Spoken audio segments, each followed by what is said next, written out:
Okay, so why don't we get started? Because I know everyone has other things to get to this evening. We'll have a nice, small, intimate chat this evening, and hopefully others will join as we move along. My name is Mark Kowalski. I'm one of the sports medicine surgeons and shoulder, elbow, and knee specialists at ONS, Orthopaedic and Neurosurgery Specialists. I'm here today with Brian Keurig. We've had a really worthwhile partnership with Performance Optimal Health in providing these community discussions centered around athletic wellness and player welfare. And this is going to be another installation of these conversations, focusing tonight on the overhead athlete with a discussion of injury prevention and optimal performance. So Brian's going to be joining us to finish the talk, and he is one of the physical therapists at Performance Optimal Health. He received his Bachelor of Science in Athletic Training from UConn and then his doctorate of physical therapy at Sacred Heart University, and had the opportunity to work with the San Francisco Giants prior to joining Performance Optimal Health. So I'm certainly looking forward to hearing a little bit about his experience in taking care of the overhead athlete at the very highest levels. So he's going to take us home for the second half of the discussion. I'm going to begin the discussion this evening, and going to give you the orthopedic surgeon's perspective of these injuries. And let's just get started. I think that I've often called talks like these an ounce of prevention, because as we know, it's much better to prevent these injuries than it is to treat them once they occur. So a lot of what we'll be talking about is going to be centered around prevention this evening. Obviously, spring sports are already well underway, but we still have at least a couple months left of spring and then an entire season of summer sports. And I think we all know that many of our athletes, including baseball players and lacrosse players, for example, are going to be playing their sport of choice through the end of spring and the entirety of summer. So whatever we can do to get them ready for that is going to be valuable.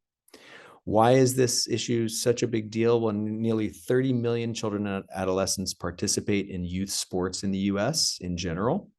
More than 3.5 million kids under the age of 14 receive medical treatment for sports injuries each year.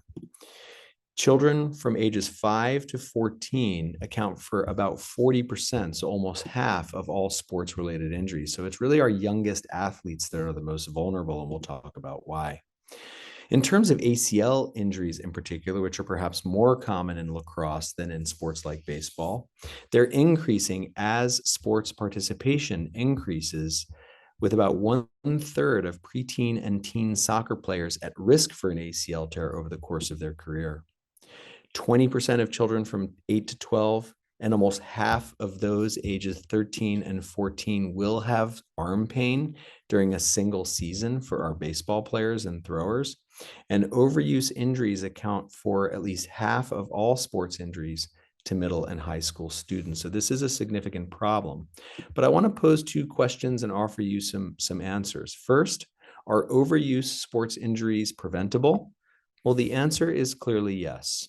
And then the next question, maybe a bit more controversial, are traumatic sports injuries preventable? And the answer to that question can also be yes. According to the CDC, more than half of all sports injuries in children are preventable, whether we're talking about the overuse variety or the traumatic variety. Again, a little bit more about the problem. When you look at baseball players in particular, since 2000, there's been a 5 to 7-fold increase in shoulder and elbow injuries among youth baseball players. And we've talked about how important this is, not just for our adolescents, but also for our youngest athletes, ages 9 to 12.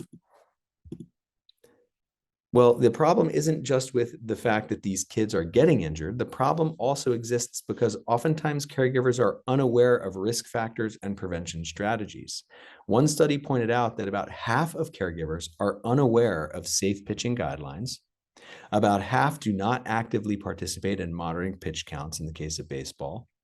20% are unaware of the number of pitches in a typical game. And 16% were unaware of the type of pitches thrown. So that really was the nexus for talks like these, trying to improve this awareness so that caregivers can actively participate in injury prevention efforts.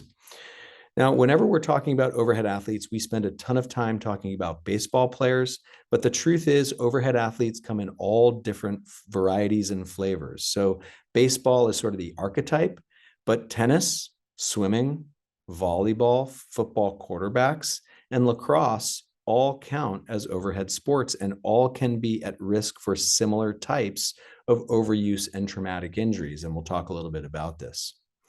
Well, what are the risk factors for our youngest patients? First and foremost, their skeletal system, their bones are still growing and developing.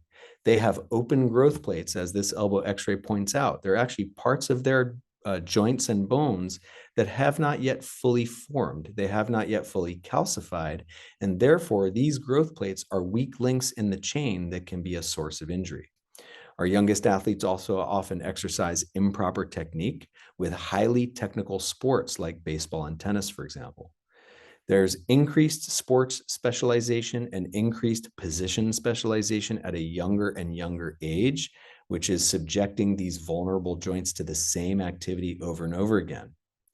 In addition, there's insufficient rest after each bout of participation and insufficient rest once an athlete is injured, and both of which can cause an injury and make it harder to overcome an injury once it has occurred. It's somewhat important to understand these highly technical activities that these kids are participating in. So again, when we talk about the throwing motion, we often use baseball as the example. This is how the baseball mechanics have been described. There's various phases of the throwing motion. The two most at-risk points in the throwing motion is first, the leg cocking phase, which begins with lead foot contact and culminates in maximum external rotation of that arm. And it's the first critical instant where elbow and shoulder injuries can occur. Deceleration is as important. It begins with ball release and culminates in maximum internal rotation. And this is where the athlete is getting rid of all of the force that they've accumulated throughout the process of the throw. And if it's not done properly, it can be the second critical instant where shoulder and elbow injuries can occur. Now, the throwing motion in other sports hasn't yet been as well described, but as participation in lacrosse explodes, there's been increased attention on the throwing motion. So here's what it looks like. Similar to baseball, it's got at least 6 or 7 phases, but the most important phases are the crankback phase, the acceleration phase, and the follow-through phase. And that bottom right panel here shows us all of the things that occur to a vulnerable shoulder, elbow, and arm in particular in the crankback phase. And that you could describe it as the critical instant, similar to the baseball throw, where shoulder and elbow injuries can occur. What recent studies have found when they look at the mechanics of the lacrosse throwing motion is that first, high-level athletes are more effective at coordinating pelvis and upper body motions. And we know this is critically important to establish that kinetic chain, to develop force and energy from the ground up, and then transmit that energy in an effective way to the arm when you're throwing the ball. And professional players and collegiate players are more able to coordinate their pelvis and their upper body. Now, in contrast to baseball, lacrosse is an ambidextrous sport. High-level lacrosse players are expected to throw with both their right and left arm. But what one of these studies found is that there's more coordination of the initiation of motion between the pelvis and torso again on the dominant side as opposed to the non-dominant side. So you would theoretically then conclude that the non-dominant side may be more at risk for injury when subjected to the throwing motion in a young athlete. We've talked about some of the risk factors for these young athletes, and these are some of the others. And I think just summarizing this slide, one can say that, again, there's less coordination between the lower body and the upper body in these young athletes. According to the science, they're less able to execute the commonly taught parameters in the throwing motion, whether we're talking about lacrosse or baseball, and therefore they're at more risk for injury. So I just want to take a couple moments to talk about the common injuries we see when these things go wrong. So with shoulders in particular, one of the most common risk factors we see is what we call a sick scapula. It's an acronym that refers to abnormal scapular position and abnormal scapular motion when the athlete moves their arm. In essence, when an athlete moves their arm during a throw, it's a sort of coordinated partnership between the ball and socket joint and the shoulder blade. They work together. And if the shoulder blade isn't positioned properly and it doesn't move properly, then that will increase the risk of an athlete's shoulder and elbow to be injured. Another exceedingly common risk factor is what we call GERD, which stands for glenohumeral internal rotation deficit. This basically refers to a decrease in the total arc of motion rather than a shift in the total arc of motion. What's normal in a thrower is that they gain an increase in external rotation at the expense of internal rotation to a certain degree, but the total arc stays the same. It's just shifted towards external rotation.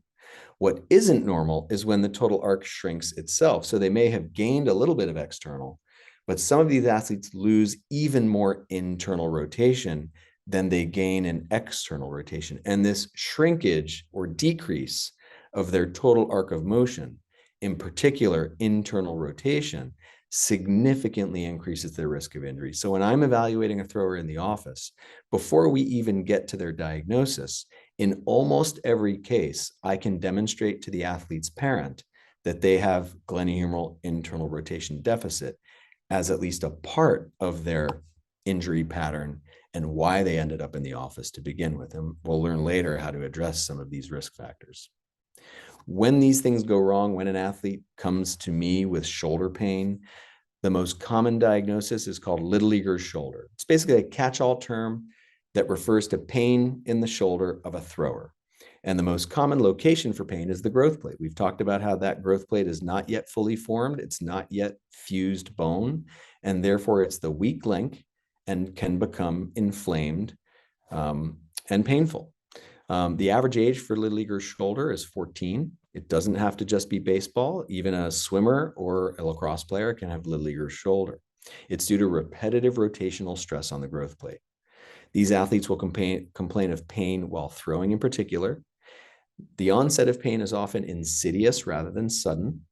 In mild cases, the x-rays are normal, but in more severe cases, like the bottom panel here, you'll see fragmentation of the growth plate or even widening of the growth plate, which represents a true stress fracture.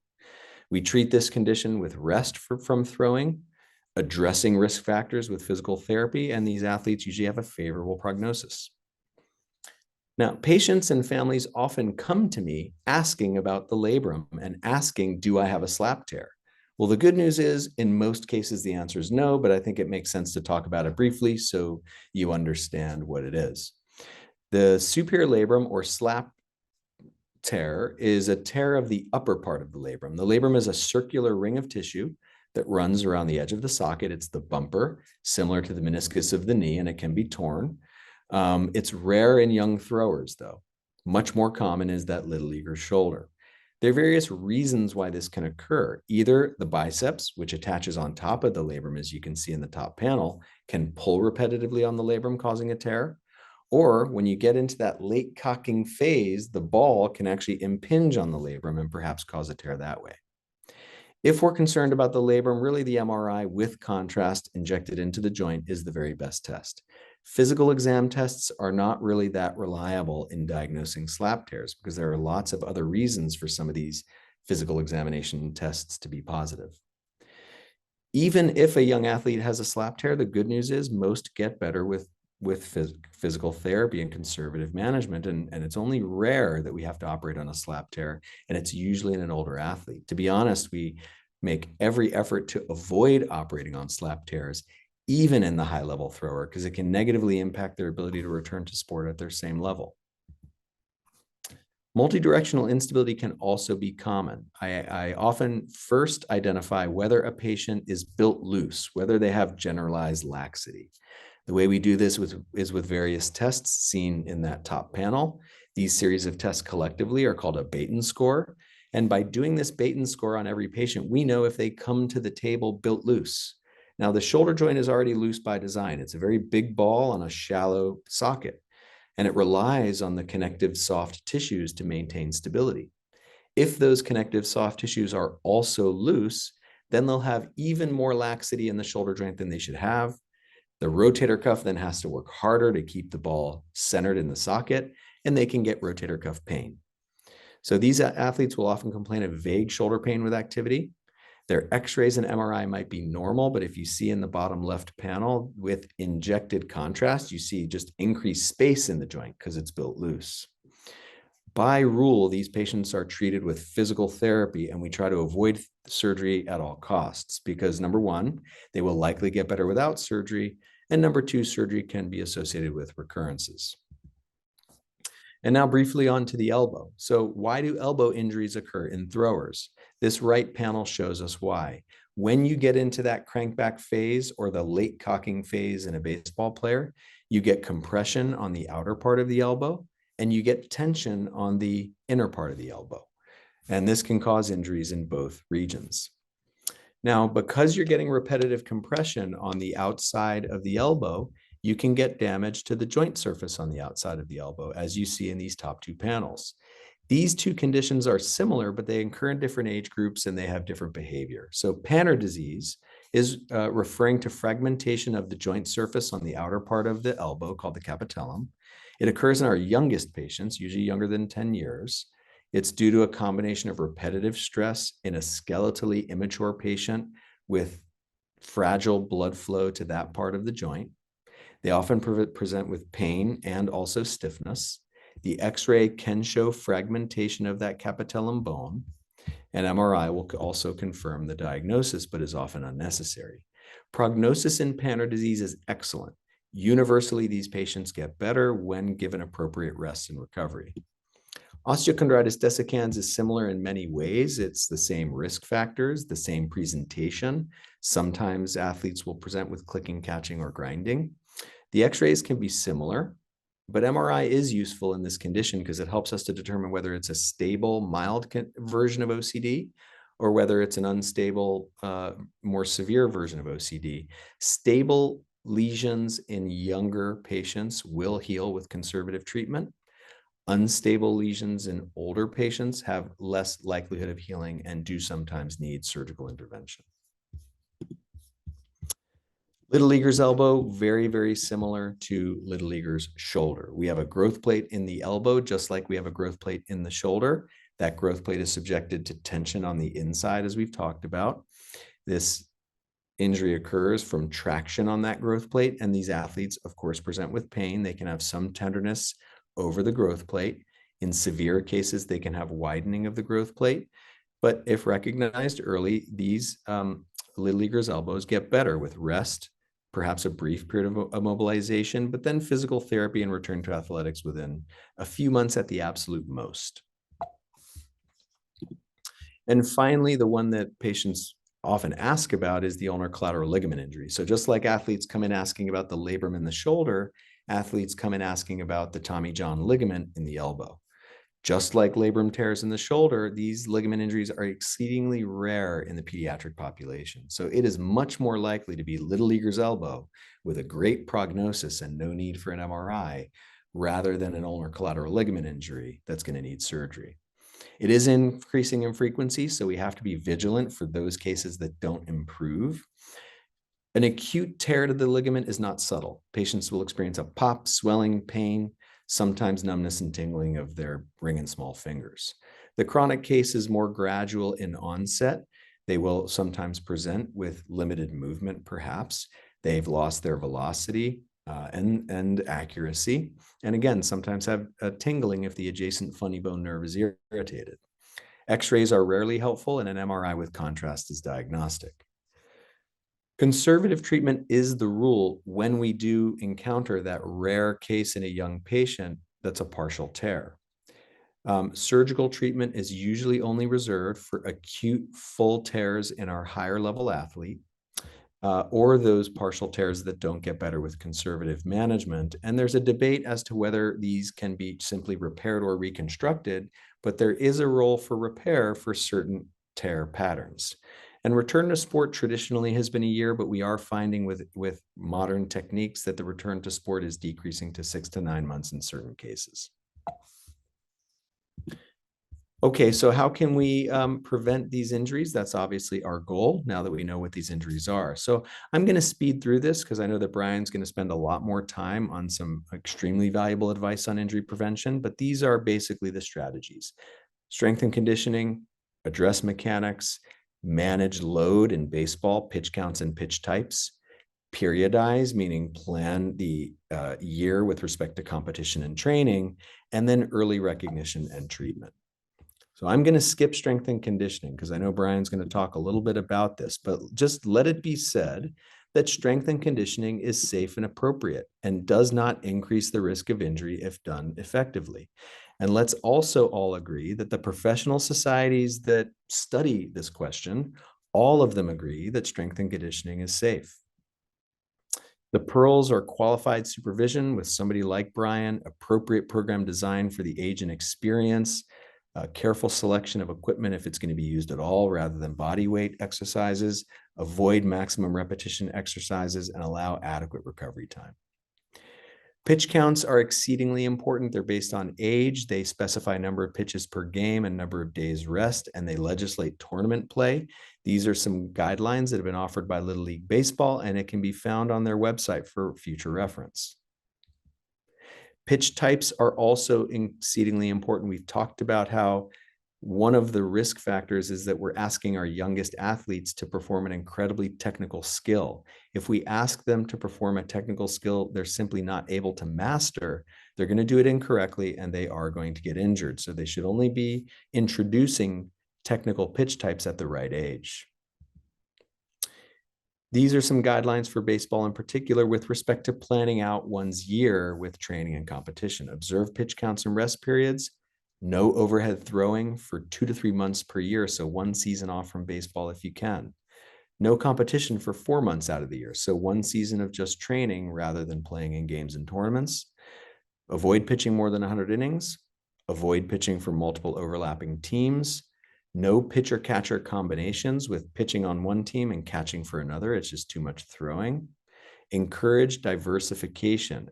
This athlete will be a better baseball player if they choose another sport for at least 1 season. And that's simply proven. It's not just about injury risk. It's also about the best way to get your child to college baseball or to the pros is to allow them to diversify their sports participation at a young age. Recognition is exceedingly important. I often tell my youngest athletes and parents that it's never appropriate for a 9-year-old to play through pain. So we want to recognize these injuries early. Watch and respond to signs of fatigue. Discontinue participation if you notice loss of form, accuracy, or velocity. That can be the earliest sign of an injury. Stiffness, swelling, and pain, of course, warrant immediate rest and an evaluation. And here's an interesting study that also can provide some guidance. So this looked at a questionnaire, an index essentially, and if the athlete scored 2 or less, their injury rate was 5.5%. If they scored 3 or more, their injury rate spiked to 33%. So have you experienced shoulder and elbow pain in the previous 12 months? Have you experienced shoulder and elbow pain ever requiring medical treatment? Do you participate in team training more than 4 days per week? Self-training every day of the week? Do you start for your team? Does your throwing arm feel fatigued when you play? And it's not that one of these is bad. So of course, are you in the starting lineup? That's great. We want that. That's our goal. But it's a score of 3 or more. So you need starting lineup and one of the other risk factors, and you start to see that injury risk spike. So I thought this was an interesting way to survey ourselves and our kids to see if our kids might be at risk for injury. So with that, I'm going to hit pause and I'm going to hand it over to Brian. I'm going to stop sharing. We will be keeping an eye on the Q&A. So if you do have any questions, feel free to type them in and we'll keep a lookout and answer them as we go. Brian, thanks a lot. Yeah, thank you. That was perfectly teed up. Obviously, like Dr. Kowalski said, the main point of this is just providing education where, I mean, it's a huge component of where even you just started off talking about how many parents as well as the athletes are not aware of a lot of these risk factors. We're going to see a lot of overlap as I kind of go through the presentation. We're just kind of talking about things that can be very easily modified to help reduce somebody's risk of injury. And obviously the goal is, number 1, preventing injury, and then 2, for those that are not injured and playing to help improve performance. So coming into it, just to give a little bit of background on Performance Optimal Health, that's the company that I work for. we are a multidisciplinary team-based approach to health and wellness. So as Dr. Kowalski said, I'm a physical therapist. We also offer personal training services, cryotherapy. We have a normatec compression therapy, nutrition services, different means of recovery, as well as Pilates and massage. So we like to try to work together both with our team, and then when we do get, say a patient from someone like Dr. Kowalski, really try to communicate so we can collaborate together to do what's best for the patient. So Dr. Kowalski kind of touched on this briefly. Something where I just want to kind of get started is talking about the kinetic chain and overhead, and then I just put here two rotational sports where all of these are basically have some component of a rotational nature to it. So in most basic terms, Dr. Kowalski kind of already said this, but it's basically developing force and kind of transitioning from the ground up. So when we're talking about what is the kinetic chain, the human body itself is a series of interlinked or interrelated segments. So as we go into, again, the easiest thing to kind of fall back on is that throwing motion. We're starting with development of all that power that we're going to put into the ball in the legs that's then getting transitioned up through the core into the shoulder and then out the arm to lead to that ball release. Same thing happens with tennis with a serve or a shot. Same thing happens in lacrosse if you're throwing a pass or taking a shot. So these are just two quotes I got from some of the research, but to put it in more kind of technical terms, it's a complex interaction of the body's independent segments working together to form a sequence or unit of functional segments. So it's these different units working together to create the task of throwing a ball hard, right? Or it's a synchronous sequencing of the body segments. And it's vital to maximize the efficiency of the kinetic chain. So I like that statement just because it also talks about a timing component, where a lot of times too, when we talk about kind of the technical nature of a baseball throw, a softball throw, a tennis serve, there's a timing element where if something's kind of thrown off and out of whack, that's something that could predispose someone to injury with repetition over time. So when we're looking at it, our big concern, obviously, first talking about injury prevention is that there's a weak link in the chain, or if there's a break in the chain, it's going to lead to more stress placed elsewhere and then likely injury. Or at the very least, if someone's not injured, a lack of ability to perform at the highest level. So when we're talking about an efficiently functioning kinetic chain, as I alluded to before, the legs and the trunk are kind of driving that power development. And then coming from the legs, you're then transferring that force through your core to your shoulder and your arm to lead to release of the ball, or to serve a tennis ball, or to shoot a cross ball. So the legs and the trunk are actually kind of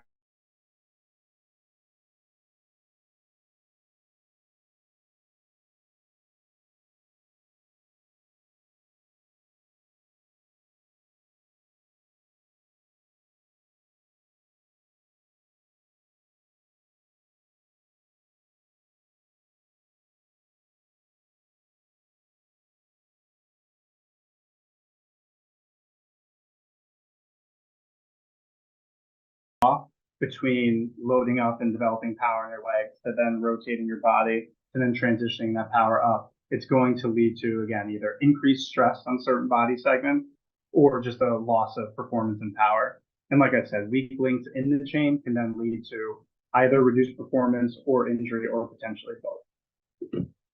So I like to just put all these pictures together to show that obviously these sports do have subtle differences, but when we're looking at each of the different motions that kind of go into either a baseball pitch, a tennis serve, lacrosse when you're throwing or shooting, and then the baseball swing, you can kind of all see where there's an element of these where you're first developing the power in your legs, and then you're going from there and you're kind of transitioning your weight and rotating through to then drive that ball or throw that ball or shoot that ball to where it needs to go, or in the case of a baseball swing, swing the bat with the most power and efficiency. So when we're looking at it, one thing that we need to kind of keep in mind is this concept of something called regional interdependence, which basically is talking about how body regions in close proximity to each other are basically working together to make a task happen. So a lot of times when we're looking at through all the research of what predisposes, especially like a baseball player, to elbow injury, usually it's issues in the shoulder that can lead to increased stress through the elbow, increase how Dr. Kowalski kind of talked to either those compression forces or those distraction forces. a lot of that can stem from issues at the shoulder that are then leading to more stress through the elbow. So when we're looking at the kinetic chain in any of these athletes, big things that we're looking for is that lower body strength and power. So can somebody develop strength in their legs? And then on top of that, can they properly utilize it? Hip range of motion. So as I kind of talked about, a lot of these overhead sports are also rotational.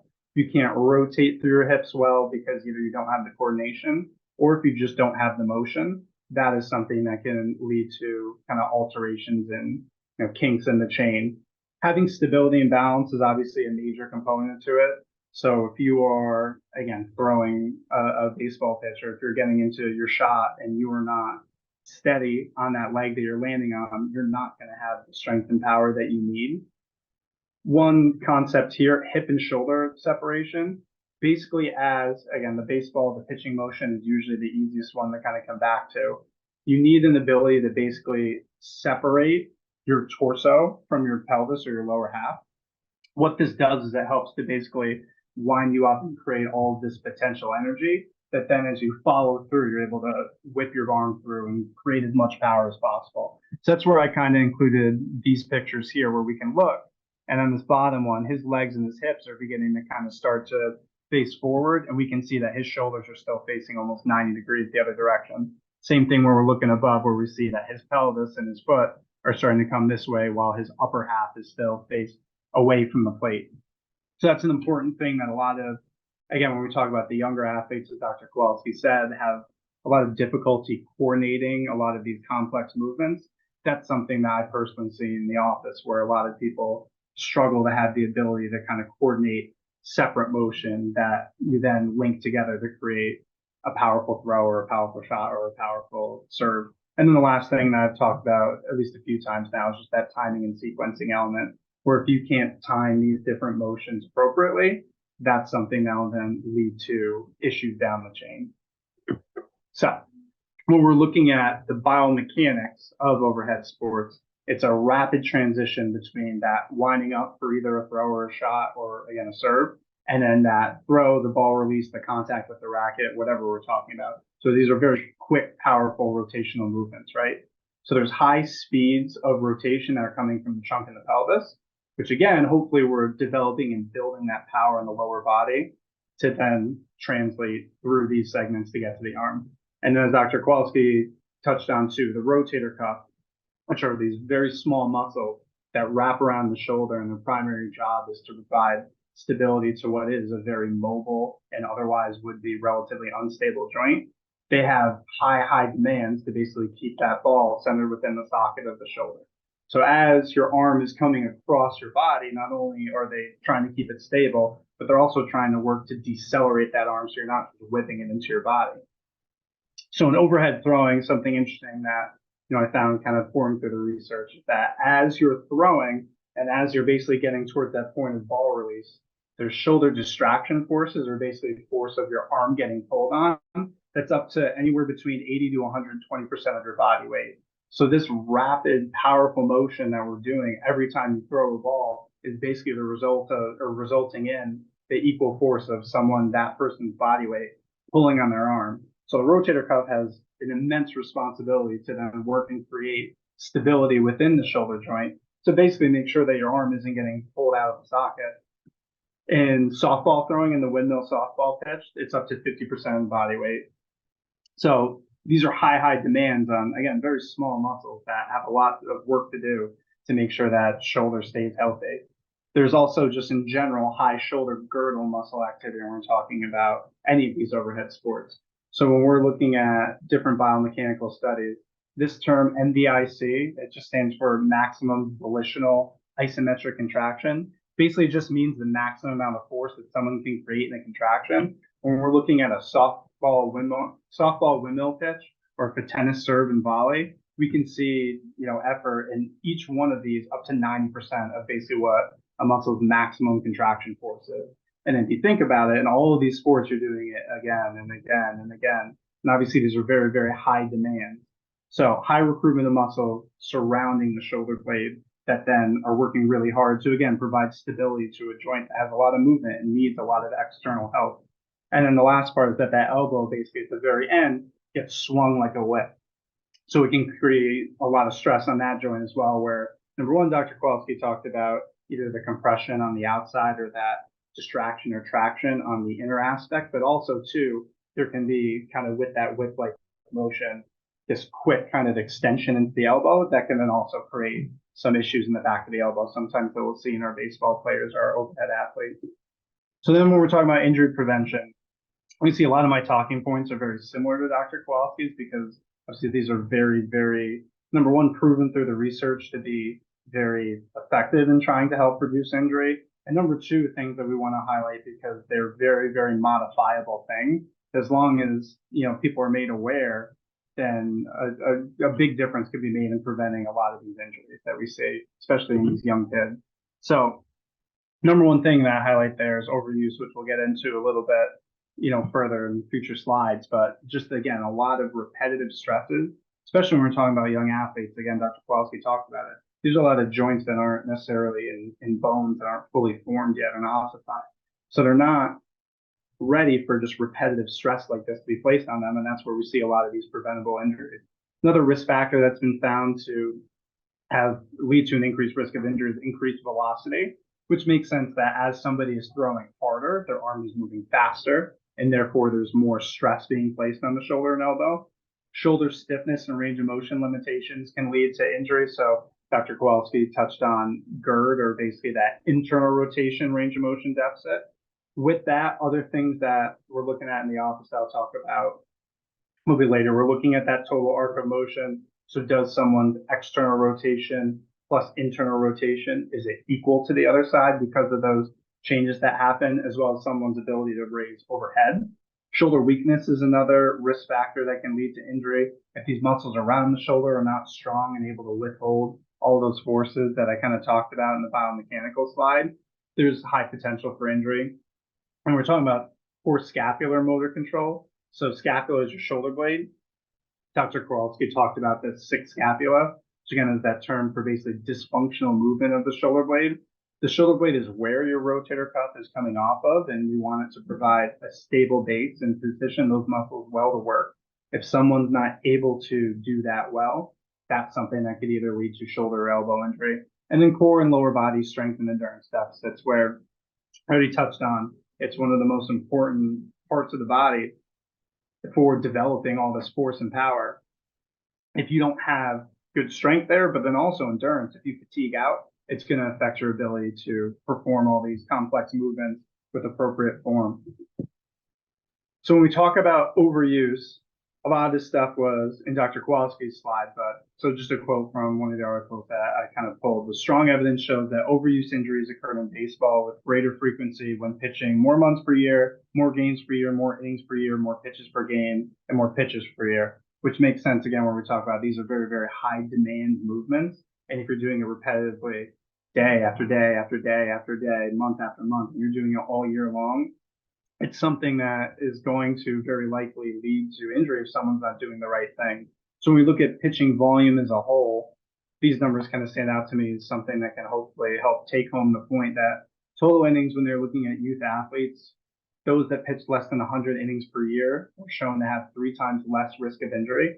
Pitches per game, this will vary depending on the age, but in general, less than 80 pitches per game was shown to have 4 times lower risk of injury, and then months of competitive pitching. So less than 8 months per year results in a 5 times decreased injury risk. And that, I think, is the most important, one of the most important things that we can kind of drive as a take home point, where I'm going to touch on it a little bit later. But again, trying to take some season of the year off, as Dr. Kowalski talked about, where that, your shoulder, your elbow can have relative rest from these high demand movements.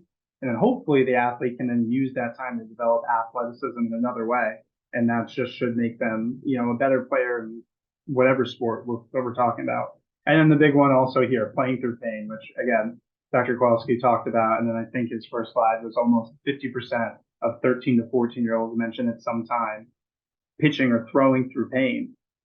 And it's something that, shouldn't be an expectation in these younger athletes and it shouldn't be in anybody, but especially in our youth athletes. And you see that pitchers who continue to pitch with arm pain symptoms despite fatigue have been shown to have a 36 times increased risk of injury compared to those who just stop.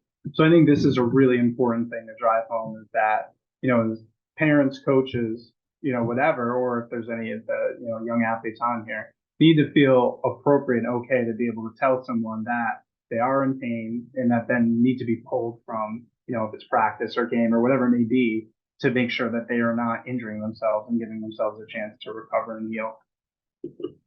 So this is just pitch spark guidelines from Dr. Kowalski already kind of alluded to this, but this is actually from the MLB where based on age, it goes by how many days rest, how many pitches, a pitcher can be allowed to pitch.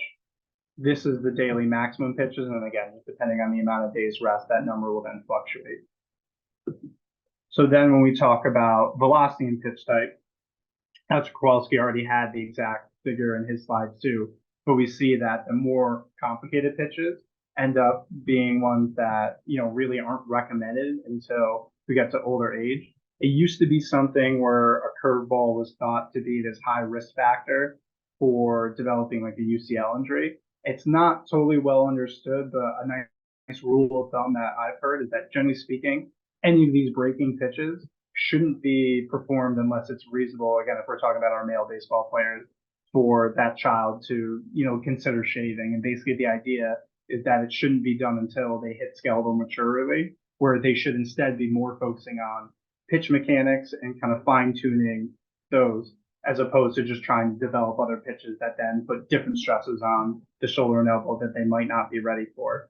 I put the radar gun here as something that generally should be avoided as best as possible. That was actually something that I found in my research over the years that has been shown to be a predisposed factor for injury in baseball pitchers.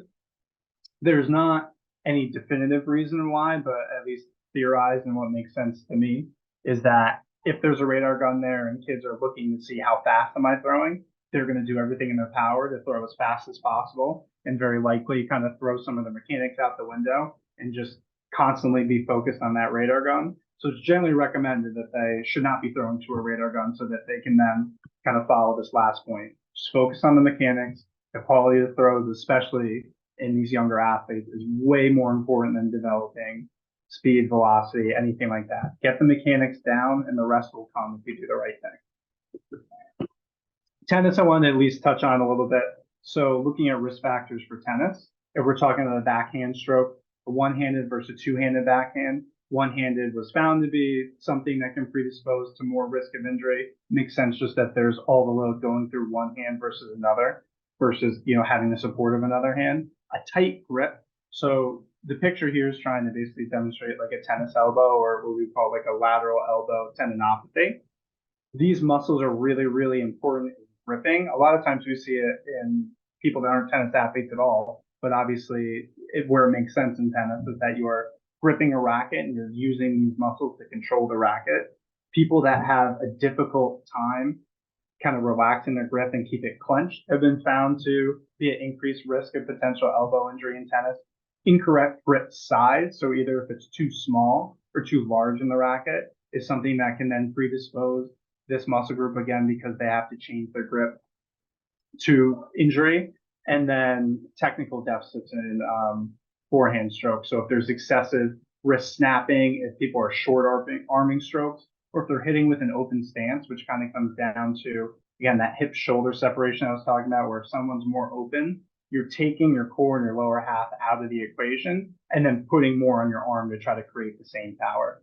Another thing that I found interesting, just based on, all the stuff that Dr. Kowalski talked about of, how well people are able to perform with appropriate form professionals versus, adolescents or novices call it, is that a lot of these things are found to be significantly higher, which makes sense in these youth athletes or these novice players, whereas professional tennis players have, all those mechanics figured out and they are, well fine-tuned in what they have to do where they only have to think about it. So that's where they are then again, generally at reduced risk of injury. So this is all to say, basically, that's important to make sure that you're working with somebody that is a tennis professional, someone that can kind of fine tune or tweak mechanics if this is something that you're going to be doing consistently and for many months out of the year.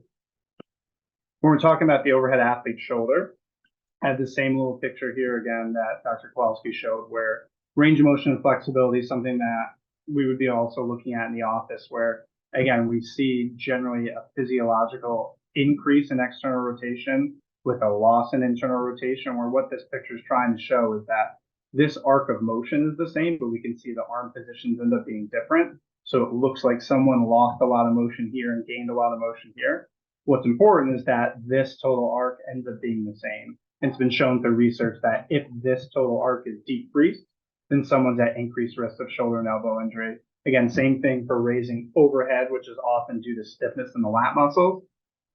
A less than, or if someone has 10 degrees difference raising overhead, that's something that is a predisposing factor for risk injury, and something that when I was with the San Francisco Giants, we did preseason injury screening. So we're looking at all this stuff. We're looking at the rotational arc of motion. We're looking at someone's overhead range of motion. We're looking at the rotator cuff strength, their scapular strength, and then also some of the things that I alluded to for the lower body, and then basically using that as essentially a flag system to kind of determine which athletes were at more or less risk of injury, and then they use that to basically develop treatment plans for their baseball players. And I just wanted to throw in the tennis serve here because again, you can see that there is in both of these players high external rotation. So we can see the shoulder really getting into some wild ranges of motion that it takes a lot of control as we gain this motion in there to make sure that you're not predisposing yourself to injury at the shoulder or the elbow. So when we're talking about prevention and then performance, we again want to emphasize that you should, if anyone's playing these sports for many months out of the year, hopefully not year round, but at the very least, if this is kind of a key sport that someone's playing many months, not only should you be doing the right things from the technical aspect of hopefully working with either a tennis pro or a pitching coach or someone in the sports aspect of things, you also need to make sure they're doing the right things, whether it's if you have a physical therapist coordinating with them, and then trying to focus on management of these little often overlooked, I shouldn't say little, often overlooked aspects of total health that play a major contributing factor in injury risk management and performance. So when we're talking about exercise, number one, you want to be able to use it to develop mobility, coordination, strength, power, and skill with the proper training. So Dr. Kowalski mentioned that not only should you be, again, working with the coach, but some of this is working on developing programs to, really individualize to an athlete's specific needs, and then also what the demands of the sport are. So that's something that either could be done with the help of a physical therapist, working with a personal trainer, someone that works with these type of athletes and has an idea of the demands of the sport, and then specifically again what different muscle groups and kind of movements need to be done. Working with the sport specific coach, like we talked about, working on the technical aspects of again these very complicated movements, and working on developing the kinetic chain as we talked about, and appropriately sequencing and coordinating these movements. Want to make sure too that there's an appropriate warm up prior to competition. This doesn't just mean stretching a little bit. We're really trying to get the heart rate up. Usually, if it's a good warm up, you should be getting a little bit of sweat going, and then doing something to activate these muscles and kind of get them prepped and ready to go before you're then going to do these highly powerful and demanding activities. And then the last point was something that Dr. Kowalski touched on that I highly recommend to, again, most of what's walking in the doors here that I see is a lot of these baseball players that are playing year round, but any of these sports, baseball, tennis, lacrosse, playing other sports, cross training, doing things to not only develop new skills and athleticism in different ways, but then also doing things that are hopefully fun and taking you out of these sports that your body has a chance to get relative rest from these high demands and repetitive forces, especially on the shoulder and the elbow. When we talk about the core, one thing I just wanted to kind of touch on too is a lot of times people hear like, oh, core strengthening. And it's like, okay, I got to do crunches, I got to do planks. And all of those are essentially motions in what we call the sagittal plane, or kind of this forward and backward movement. And what I already touched on before is that these sports have high rotational demand. So when people are doing core training, it can't just be like, oh, let me do a plank, let me do a side plank. You have to do rotational movements as well to really try to work on developing power in these movements and helping your core to actually translate the power that your lower body develops into your arm and help you to, not only prevent injury, but improve performance. When we're talking about recovery, one thing that I really want to highlight is sleep. This is a very, very, for a lot of people, there are easy things that can be modified. And especially for a lot of teenagers and probably younger kids too that are coming in and walking in our doors, there are things that they could be doing much better. So appropriate sleep hygiene is important. Simple things that can be done about that are trying to make sure that you're going to bed at consistent times, waking at consistent times. I put the picture of the guy with his phone down here because something that is really important, very easily can be modified, some more so than others, is trying to avoid screen time or blue light, relatively speaking, at least 30 to 60 minutes before bed. Blue light can kind of mess with the body's circadian rhythm, and that's basically our rest and wake cycle. And it basically can kind of trick you into thinking it's still daytime. So something very easy for some, but an easy recommendation to make is trying to avoid screen time, at least again, 30 to 60 minutes before bed, to try to let your body get into that rest cycle, get it ready for sleep. An active recovery following throwing practice, participation, whatever sport we're talking about, is important. There's been a lot of research. Again, a lot of it's focused on baseball, but after competition, very, very common that basically muscles tighten up and there can be a loss of range of motion, loss of flexibility. And if it's something that's not addressed, and ideally would be immediately after participation, it's something that can compound over time and then lead to some of these range of motion and flexibility deficits that are talking about as precursors to injury to then developing over the course of the season. Something like massage is something that can be helpful there to, number one, help with the recovery after, just help the muscles to relax and then keep them loose. Cryo cold therapy, I put a question mark there. It's something that totally fine if somebody's in pain, and it can be a way to help either reduce symptoms or soreness, just help someone be more comfortable. Compression therapy, so I have a picture right here of the Tampa Bay, the Rays recovery room. So you see their rest in there, they're relaxed, they have Normatec compression therapy. That's something that we have in our office where it's basically a compression therapy device that fills with air. So as you can see, they're using the legs. There's also an arm one where it basically is working to help basically milk out the waste product after exercise, get it returned back to the heart, and then it deflates and there's a rush of blood flow to the area. So it's something that a lot of professional athletes and people here use to help improve recovery.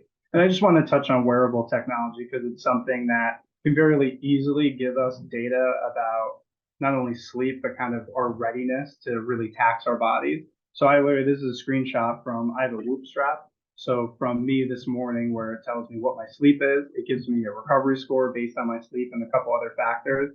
You can see today I was in the yellow. So it's something that says, okay, I can kind of push my body a little bit, but not the kind of day to give myself an all out workout. Things like this. So there's Whoop strap, there's Oura ring, plenty of, people have Apple Watch, whatever it may be. It's something that a lot of us have access to and can give very useful information that can help kind of gauge how hard someone should be pushing themselves physically as well. And then NSAIDs I just put here. So non-steroidal anti-inflammatory drug. Not saying it's something that can't be done every once in a while, but it is something that's been shown to have a negative impact on muscle repair. So if we're talking about number one, injury prevention, and number one, performance, it's not something, especially, the youth athletes, that should be used regularly. And if it is, then there's probably a problem that needs to be, examined by either someone like myself or Dr. Kowalski, as opposed to just relying on that to be able to push through and continue playing. And then nutrition is just another, again, what I would say, relatively easy thing that people can make modifications for and often overlook. So really important to think that it's your fuel for athletic performance, right? It's what you take into your body is what's going to allow you to be able to use your muscles to develop all the power in these activities and be able to perform at your highest level. They're very person specific, but there's at least general things that we can all consider. Caloric intake important just to make sure that you're eating enough calories and taking them in. I have just general recommendations based on age on the side there. Carbohydrate and fat intake. So I actually found something looking into just general like overuse in youth athletics that we're just looking at nutrition in youth athletes. And it's generally recommended that about 50% of caloric intake comes from carbohydrates. I only mention that because, there's plenty of people that try to restrict it and are worried about losing weight. There's healthy ways to go about that. So it's important to make sure that carbohydrate and fat intake is important. Obviously, protein intake is very important, especially if we're considering the high demands that come with participating in these sports, practicing many days a week, and then potentially lifting or doing other forms of exercise outside where if you want appropriate muscle recovery, and then ideally you're probably trying to build strength, you need to make sure you're taking an adequate amount of protein. Generally speaking, if we're thinking about recommendation for youth athletes, anywhere between around like 1.2 grams per kilogram of body weight is appropriate. And then hydration is just another very, very key thing that, again, unfortunately, in our younger patients that walk in the door here is often overlooked and is a highly important factor to performance where even 1 to 2% of dehydration can lead to performance deficit. So it's really important thing to just stay on top of and make sure that they're hydrating throughout the day, especially before practice. It's ideal to drink at least 16 to 24 ounces of water within a 2 to 4 hour window prior to practice, and then trying to restore hydration from sweat loss within 2 hours after practice. And then the last point I just want to say is that quality is key, is that it's obviously important to take in these nutrients, but it's also important to make sure that they're coming from good quality sources and not, junk food or, relying on supplements or things like that. So that's all I have. And then we are open for questions if you want to have them.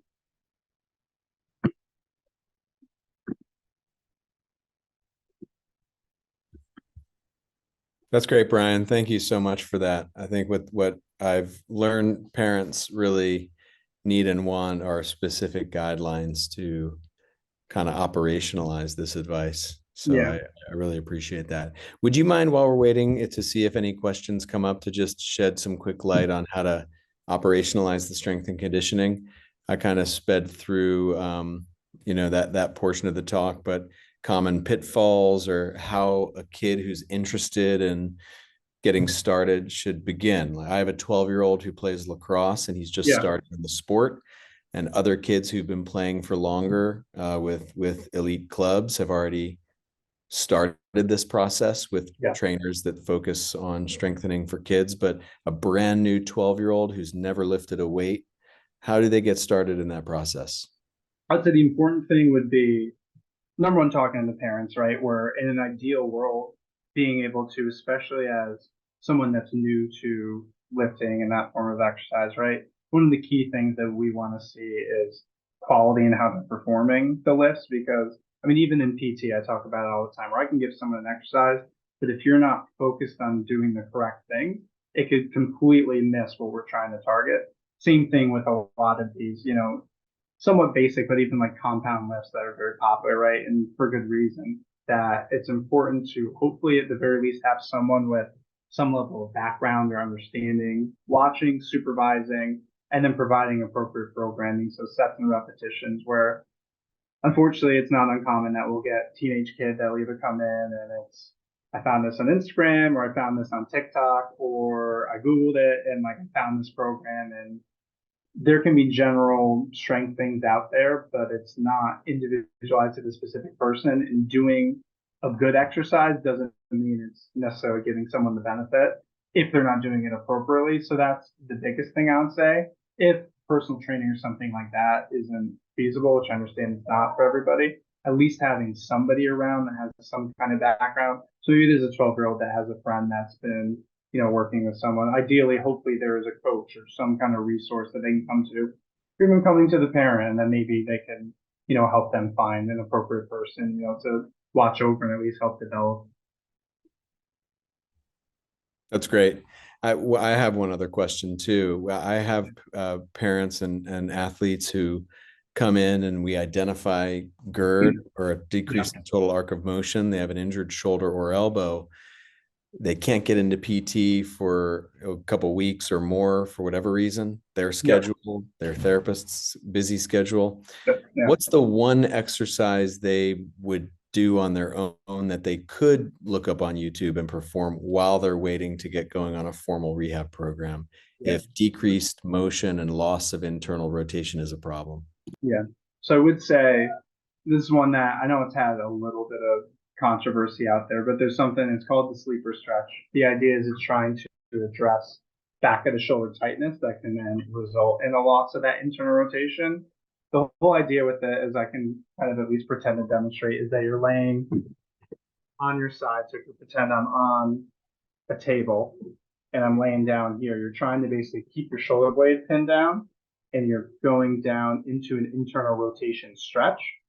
Number one thing whenever I give this to patients is big rule is no pain. It's something that puts the shoulder in a little bit of a compromised position. So if it's not done well, can result in some pain injury. And I think that's where a lot of the controversy is going to come out, where you're basically putting someone in a potential position of impingement. And then if they're just bringing on their pain and symptoms, it's not doing them any good. It's just irritating things. So that's the number one caution or caveat that I give to people. There is ways to modify it, but really making sure that that shoulder is staying in contact with the table too. And then with that stretch, a lot of times people feel really inclined to basically just see, can I push my hand to the table, which just completely throws off the form. It's not about getting the strongest stretch you possibly can, it's about doing it well. So that's an important thing. And then if that stretch is uncomfortable, at least another, call it kind of adjunct or something instead that I'll give to people is basically same thing laying on your side, but cross body stretch or using your body weight to tack down the shoulder blade. And then at least pulling it across your body is something that can try to stretch some of those posterior or back of the shoulder elements that can be tight. Same rules apply, no pain, no discomfort, just that stretch feels allowed. That's great. And what are your thoughts about the throwers 10, not for you, but for the audience, is a set of exercises that I think was described first by the famed, James Andrews, the famed orthopedic surgeon to high-level throwers. And it's been expanded to include additional exercises, not just the original 10. I often use that as a point of discussion when I'm talking to parents and kids about what a rehab program would look like unique to a thrower. Yeah. But I've also thought of it kind of like the FIFA 11 plus for ACL prevention. There are these comprehensive injury prevention programs that perhaps might decrease an athlete's risk. Am I right to think about the throwers 10 as a good set of fundamental exercises for throwers in general, both to prevent injury and then also to come back from injuries, or am I off base there? No, I would say it's a good starting point. Like I would always want to try to individualize it to someone's general, weakness, needs, whatever, where some of those exercises, they're pretty basic and sometimes might not be right for everybody, but I would say it's a good starting point and it's targeting the rotator cuff, the scapular muscle. So if it's not exactly what I'd give, it's definitely along the lines of things that I would give to, some of my baseball players, tennis athletes, anything like that. Great. We got a question here from one of our audience. With stretching in general, should my kids who play tennis and basketball stretch pre-workout, post-workout, warm up first and then stretch? Not quite sure. So I'm going to take a crack at it, but then really this is your realm. So I feel like I'm learning as much as the audience, to be honest. But what I often tell athletes and parents in my office is that stretching isn't what it used to be. Our old football players, myself included, before a high school football game would line up rows 5 by 10 and spend 20 minutes stretching statically right before a game. And if you watch games now, regardless of the sport, they really don't do that anymore. Stretching, except with few exceptions, is not a routine part of pregame preparation. And I think it's because there's some transient weakness that can occur as a result of stretching. So what I tell them is stretching should be a part of your strength and conditioning program done at some other time of the day. It is an important part of a strength and conditioning program, I think, as you've talked about, but it shouldn't be done right before participation was my thought. But what do you think as the 1,000,000%. So kind of like you said, there's been research to show that, again, that static stretching can result in, again, a transient, so not lasting, but at least in the moment, which obviously you don't want prior to competition, loss of strength and power. So it's transitioned more to kind of like a dynamic warm up. So that's where I'd say, again, you want to do something where you're moving, again, ideally with, these sports, something along the lines of activating the rotator cuff and the muscles around the shoulder blade. So baseball might be more popular than tennis, but there's lots of times where you'll see, like if go to any high school game, college game, or pro game, you might see, some of these players warming up with some bands prior to, and then just doing like a general dynamic warm up where you want to really, again, a good warm up, you should be sweating a little bit at the end and just getting the heart rate up, getting the blood flowing, but then again, activating specific musculature. And then I would say after the fact, if there is some resultant tightness and stiffness that occurs, then that would be an appropriate time to stretch to try to make sure, again, that accumulation over time isn't resulting in stiffness in these areas that we talked about are so important to have the right amount of range of motion. Yeah, I often parent coaches who are just doing it to support their kids and may not have experience. They often don't know how to execute dynamic warm up. So I often just tell them, butt kicks, high knees, karaoke, back and forth, even jumping jacks, which can be a little bit corny. They all kind of get the job done. And then when you look at a tennis player, an elite tennis player, what do they do next? Well, they get out there and they just hit some light ground strokes and some easy volleys and ease into the more strenuous parts of their game when they're actually warming up right before they start the match. Yeah.